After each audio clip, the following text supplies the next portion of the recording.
기도하라. 하늘에 계신 우리 아버지여, 이름이 거룩히 여김을 받으시오며 나라가 임하시오며 뜻이 하늘에서 이루어진 것 같이 땅에서도 이루어지이다. 오늘 우리에게 일용할 양식을 주시옵고 우리가 우리에게 죄 지은 자를 사하여 준 것 같이 우리 죄를 사하여 주시옵고 우리를 시험에 들게 하지 마시옵고 다만 악에서 구하시옵소서. 나라와 권세와 영광이 아버지께 영원히 있사옵나이다. 아멘. 아멘. 우리가 다신방에 들어가려면 열쇠가 필요한 것처럼 하나님의 임재 가운데 들어가려면 바로 기도의 열쇠가 필요합니다. 그래서 앤드류 머리는 바로 기도 열쇠를 하늘에 계신 우리 아버지라고 그렇게 말했습니다. 그래서 우리는 지난주 첫 번째 열쇠인 하늘에 계신에 대해서 알아봤습니다. 그러니까 하늘은 단순히 물리적이며 공간적인 개념이 아니라고 했습니다. 질적인 차이가 있는 곳이고 차원의 차이가 있는 곳이 하늘입니다. 그래서 우리가 하늘에 계신이라고 할 때 우리가 기도하는 그 하나님이 바로 우리 인식 너머에 계신 분이라는 것을, 그리고 우리가 가늠할 수 없는 차원에 계신 분이라는 것을, 그렇게 신비하게 존재하시는 분이라는 것을 알고 기도하는 것입니다. 그래서 우리는 기도할 때마다 하나님을 경외할 수밖에 없습니다. 그렇게 경외감을 가지고 기도를 시작하는 것이죠. 다시 말씀드리지만 하나님은 우리가 조작할 수 있는 분도 아니고 우리 취향에 맞게 길들일 수 있는 분도 아닙니다. 우리 인식으로 쉽게 단정짓고 규명할 수 있는 분도 절대 아닙니다. 그 하나님이 하늘에 계시다는 것은 존재론적으로도 신비한 것이고, 그래서 우리가 경외감을 가질 수밖에 없다는 것을 말하는 것입니다. 오늘은 이 하나님의 임재 가운데 들어가는 두 번째 열쇠, 바로 우리라는 것을 좀 살펴보려고 합니다. 그 하늘에 계신 하나님이 바로 우리의 하나님이다라는 겁니다. 우리라는 것은 수평적 관계의 가장 기초가 되는 것입니다. 그래서 우리 하나님께 기도하게 될 때 기도하는 내가, 우리라고 지칭하는 내가 누구인지 다시 한번 생각해 보게 되는 겁니다. 사실 우리라는 이 말, 그러니까 한국에서 사용되고 있는, 한국 문화에 사용되고 있는 이 말은 매우 폭넓게 사용이 됩니다. 친구와 대화할 때도 우리 아빠, 우리 엄마라는 표현을 서슴없이 사용합니다. 아무리 친한 친구 사이라 할지라도 엄마와 아빠를 우리가 함께 공유할 수가 없는데도 불구하고 그 의미를 엄밀히 따지기보다 그냥 관용적으로 우리라는 수식어를 사용하는 것이 굉장히 자연스럽게 되어졌습니다. 몇 년 전에 제가 제일교회 있을 때 윗집에 살던 하준이라는 아이가 자기 집을 표현하는데 내 집이라는 표현을 쓰는 거예요. 되게 어감이 이상했습니다. 하준이가 내 집이란 말을 쓰네. 그때 하준이 엄마가 하는 말이, 목사님 그 말을 지호가 먼저 썼어요 그러더라고요. 지호가 우리 집을 내 집, 나의 집이라는 표현을 했습니다. 물론 유아기 때는 자기 중심적이다 보니까 모든 것들이 자기 것으로 시작이 됩니다.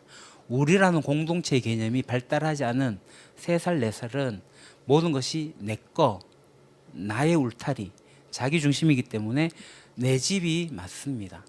우리라는 개념이 아직 생기기 전이니까요. 그런 식으로 우리라는 말은 지금 우리가 나의 집이라는 것을 어색하게 느끼듯이, 내 아버지다, 내 어머니다, 이런 말을 하는 것이 조금 어색하게 느껴지듯이 우리라는 말은 그냥 관용적으로 사용하고 있습니다. 그 때문에 하늘에 계신 우리 아버지라고 하게 될 때 그렇게 기도하면서도 별다른 감흥 없이 하늘에 계신 나의 아버지라는 것처럼 사용을 하면서 기도를 하고 있다는 겁니다. 나의 아버지와 동일한 의미로 받아들이고 있다는 거죠. 그런데 이 주기도문 전후를 살펴보면 이 우리에 담긴 특별한 의미가 나타납니다. 마태복음 5장 22절 24절 거기에 보게 되면 이런 말씀이 있습니다. 그러므로 예물을 제단에 드리려다가 거기서 내 형제에게 원망을 들을 만한 일이 있는 것이 생각나거든 예물을 제단 앞에 두고 먼저 가서 형제와 화목하고 그 후에 와서 예물을 드리라.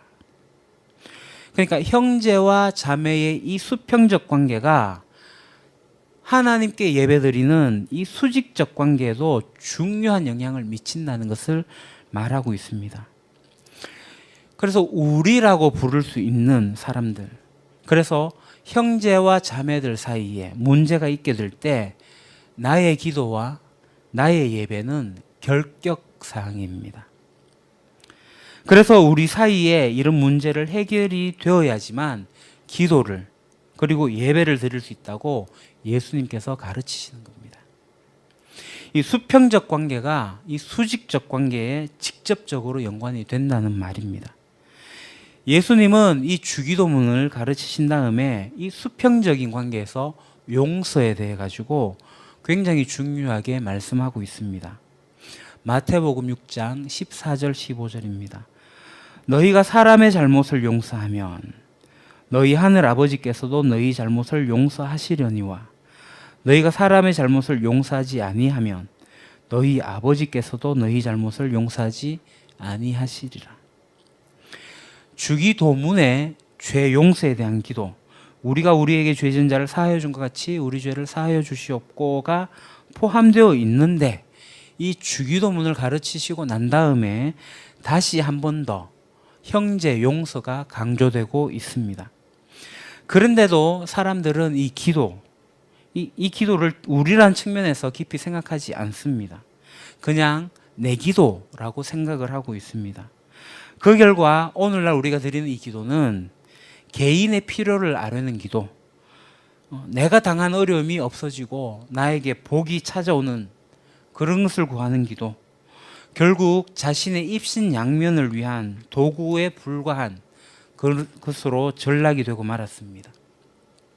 우리의 기도가 아닌 나의 기도는 물론 경건한 삶의 축으로 발전이 될 수 있긴 하겠지만 잘못하면 개인적인 기복주의로 변질될 위험이 언제나 도사리고 있습니다. 그래서 어른들의 축복의 기도, 흔히 들을 수 있는 표현이 있습니다. 저도 곧잘 했던 표현입니다. 용의 머리가 될지언정 뱀의 꼬리가 되지 말게 하옵소서. 그런 기도를 우리가 듣고 있다면 굉장히 섬뜩한 상상이 떠오릅니다. 용의 머리가 하나인데 다 용의 머리가 되면 어떻게 되겠습니까?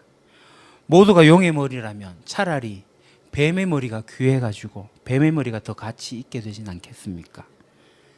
그뿐 아니라 기독교는 하나님이 내게 뱀꼬리로 살라고 명하시면 하나님 감사합니다. 제가 뱀꼬리로 살겠습니다. 하고 수용할 것을 가르치는 것이 기독교입니다. 뱀꼬리를 거부하고 용머리만을 추구하는 기도, 개인의 성공과 형통만을 추구하는 기독교는 반기독교적인 기도를 하는 종교입니다. 그런데 여기에서 말하는 우리는 그러면 누구입니까?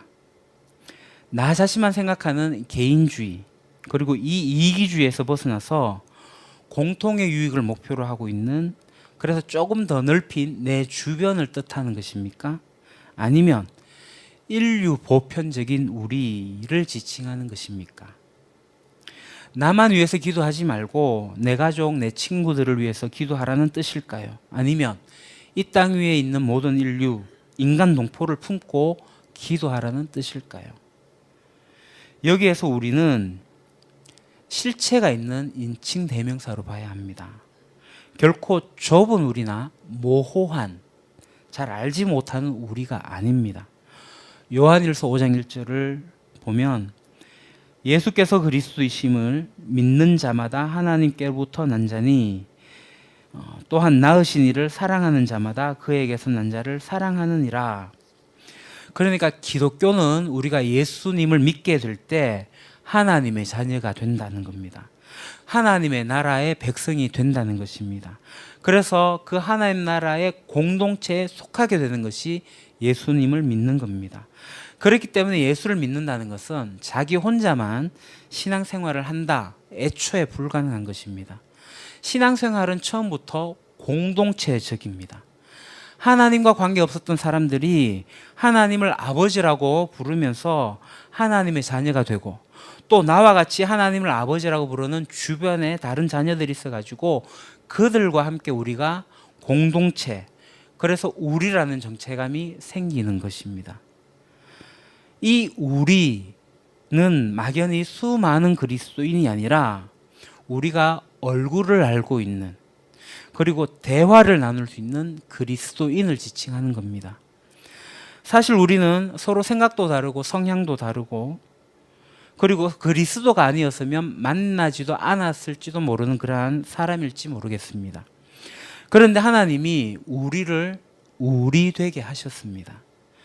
이것은 열쇠의 마지막 단어인 아버지와도 굉장히 밀접한 연관을 갖고 있습니다. 주기도문은 이 그리스도 안에 있는 나의 형제와 자매를 의식하면서 드리는 기도입니다. 그러므로서 서로의 속 사정도 다 알고 인격적인 관계들을 맺고 있을 때 기도를 더욱더 깊이 있게 할 수 있게 되는 겁니다.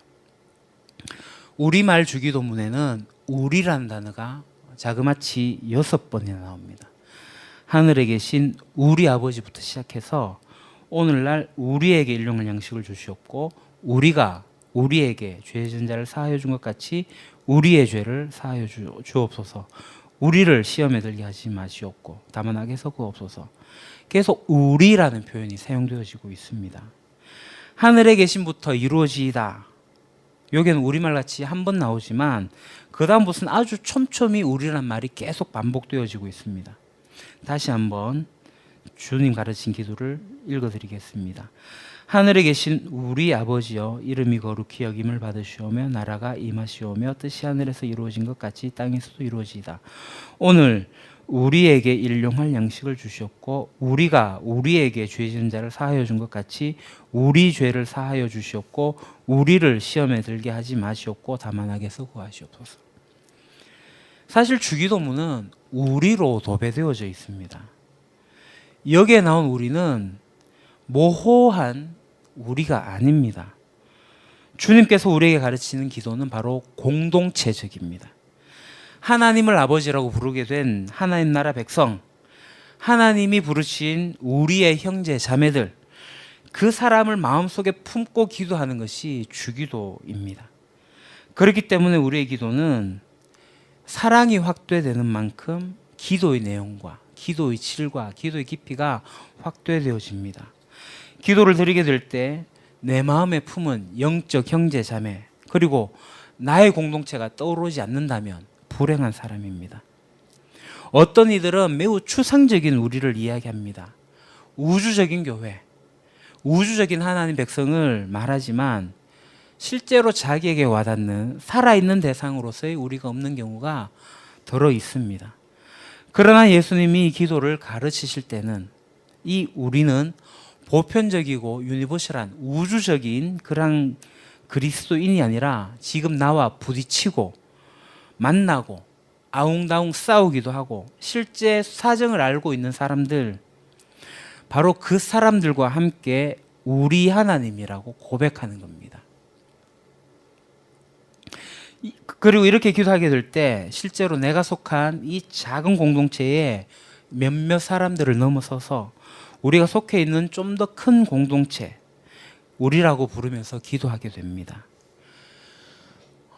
오늘날 한국 교회를 위해서 참 많은 기도가 필요합니다. 그러나 내가 돌보고 내가 책임질 그러한 형제 자매도 없고 내가 속한 교회 공동체도 없는 사람은 한국 교회를 위해서 기도하는 것은 모호하기 그지 없습니다.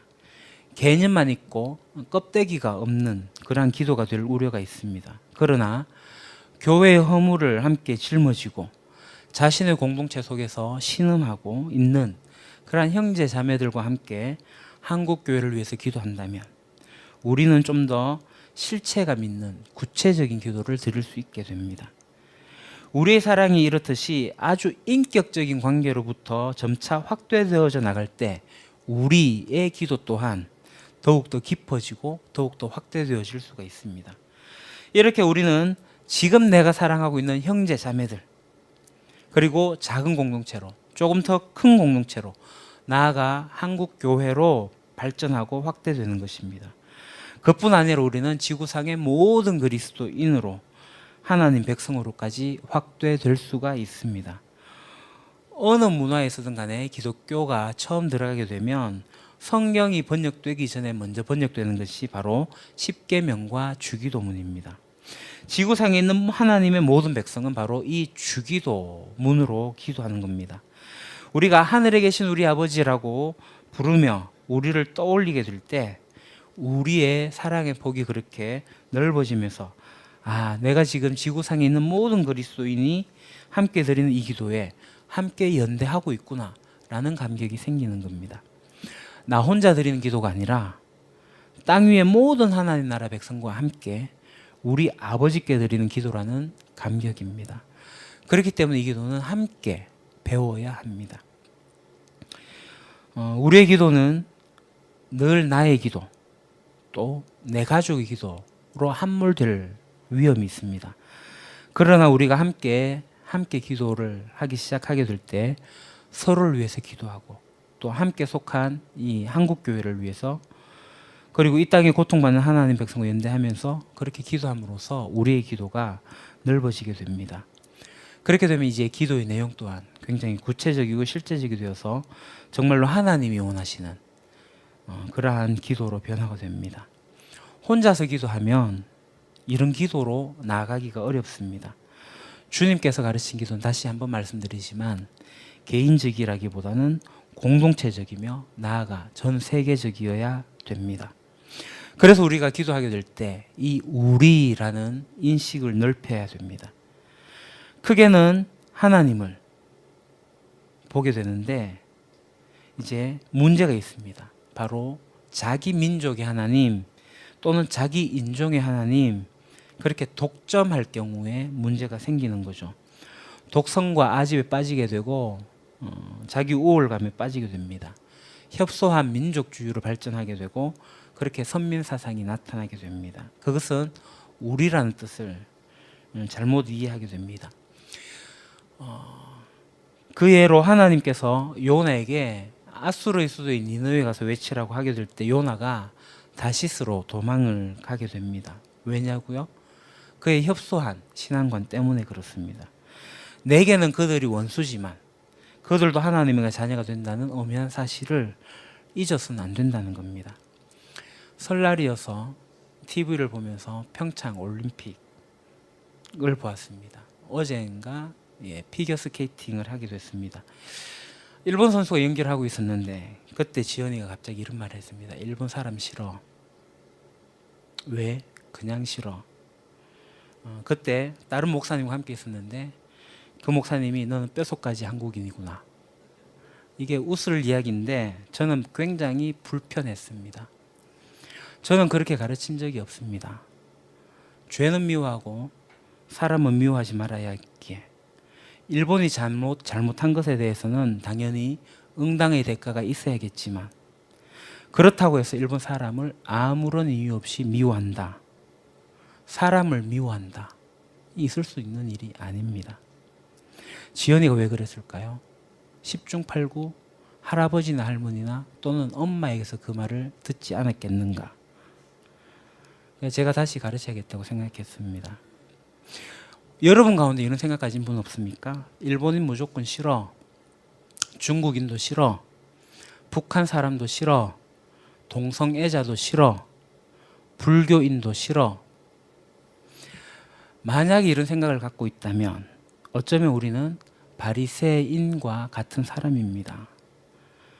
세리와 함께 기도하면서도 그 세리를 우리라는 범주 안에 넣지 못하고 그와는 다른 존재로서 자기를 바라봤던 바리새인.